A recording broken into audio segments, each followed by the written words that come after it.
Everyone, আপোনালোকক মোৰ channel জয়ছ home কিচেনলৈ আকৌ এটা নতুন ৰেচিপিলৈ স্বাগতম। আপোনালোকে হয়তো কাচকল বহুত ধৰণে খাইছে। আজি মই যিটো ৰেচিপি আপোনালোকৰ লগত শ্বেয়াৰ কৰি আছো, আপোনালোকে হয়তো এনেকুৱাকৈ কাচকল খোৱা নাই। আজি মই কাচকলৰ কোপ্তা বনাই আছো। কাচকলৰ কোপ্তা বনাবৰ কাৰণে ফাৰ্ষ্ট আমাক কাচকলটো প্ৰেছাৰ কুকাৰত এটা চিটি মাৰি ল'ব লাগিব। আপোনালোকে মনত ৰাখিব, প্ৰেছাৰ কুকাৰত এটাহে চিটি মাৰিব, কাৰণ এই কোপ্তাটো বনাবৰ কাৰণে কাচকলটো আমাক এটা চিটিৰে দৰকাৰ। তাৰপিছত আমি এইবোৰ মছলা কোপ্তাটোৰ কাৰণে মছলা বনাই ল'ম। তাৰ কাৰণে আমি পিঁয়াজটো গোল্ডেন ব্ৰাউন হোৱালৈকে ভালকৈ ভাজি ল'ম। আপোনালোকে দেখিছে মই পিঁয়াজটো ভাজি আছো। এতিয়া পিঁয়াজটো গোল্ডেন ব্ৰাউন হৈ গৈছে। এতিয়া ইয়াৰ ওপৰত আমি বিলাহী, 1 চামুচ নিমখ, জিৰা ধনিয়াৰ গুড়া, জ্বালাৰ গুড়া আৰু হালধি দি কেনে এইটো আমি ভালকৈ ভাজি ল'ম। ভাজতে অলপমান পানী এড কৰিব আপোনালোকে নাপাহৰিব, কাৰণ এই মছলাটো গলিবৰ কাৰণে অলপমান পানী দিলে ভাল হয়, সেইকাৰণে মই অলপমান পানী এড কৰি আছো। তাৰপিছত 1 চামুচ আদাৰ পেষ্ট, 1 চামুচ নহৰুৰ পেষ্ট দি কেনে এইটো ভালকৈ আমি ভাজি ল'ম।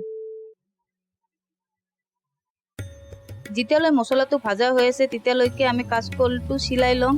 আপোনালোকে জানানে কাচকলৰ বাকলিটোৰো চাটনি খোৱা যায়, কিন্তু এই চাটনিটো খাবলৈ খুবেই ভাল হয়। কেতিয়াবা পাৰিলে মই আপোনালোকৰ লগত এই কাচকলৰ বাকলিৰ ৰেচিপিটোও শ্বেয়াৰ কৰিম।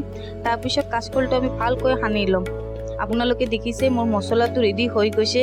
এতিয়া যিটো কাচকলত আমি সানি ৰাখিছিলোঁ তাতে মছলাটো দি এইটো ভালকৈ মিলাই ল'ম। মিলাই কিনে এইটো গোল গোল কৰি এনেকৈ আমি কোপ্তাবোৰ বনাই ল'ম। আপোনালোকে কোপ্তাবোৰ বনাওঁতে মনত ৰাখিব, কোপ্তাবোৰ হালকা হাতেৰে বনাব, নেতেউলি ভাঙি যাব। এতিয়া কেৰাহী গৰম হৈ গৈছে। এই কেৰাহীত আমি কোপ্তাবোৰ এটা এটাকৈ গোল্ডেন ব্ৰাউন হোৱালৈকে কম গেছত ভাজি ল'ম। কম গেছত ভাজিব এইকাৰণে লাগিব, কাৰণ কম গেছত ভাজিলেহে কোপ্তাটো ভিতৰৰ পৰা ভালকৈ হ'ব। আপোনালোকে দেখিছেনে মোৰ কোপ্তাবোৰ দেখিবলৈ কিমান ধুনীয়া হৈছে। এতিয়া মই কোপ্তাটোৰ গ্ৰেভি বনাবৰ কাৰণে এটা বিলাহী, এটা পিঁয়াজ, 1 চামুচ আদা নহৰু পেষ্ট দি কেনে ভালকৈ গ্ৰাইণ্ড কৰি ল'ম। যিটো কেৰাহীত আমি কোপ্তাৰ মছলাটো বনাইছিলোঁ সেই কেৰাহীটোতে অলপমান তেল দি কেনে যিটো মছলা মই পিচি ৰাখিছিলোঁ সেই মছলাটো ইয়াত দি কেনে ভালকৈ ভাজি ল'ম। ভাজোতে আপোনালোকে মনত ৰাখিব গেছটো যেন কমেই থাকে।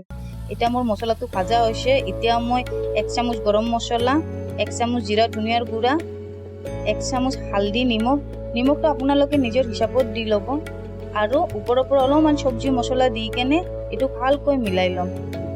আপোনালোকে দেখিছেনে মোৰ মছলাটো ভালকৈ হৈ গৈছে আৰু তেলবোৰ ওপৰত আহি গৈছে। এই টাইমতে যিবোৰ কোপ্তা আমি বনাই ৰাখিছিলোঁ সেইবোৰ কোপ্তা এটা এটাকৈ ইয়াত মিলাই কেনে ভালকৈ লাৰি ল'ম, আৰু ওপৰৰ পৰা কষ্টুৰি মেথি দি কেনে 2 পৰা 3 মিনিট এইটো আমি ভালকৈ বনাই ল'ম।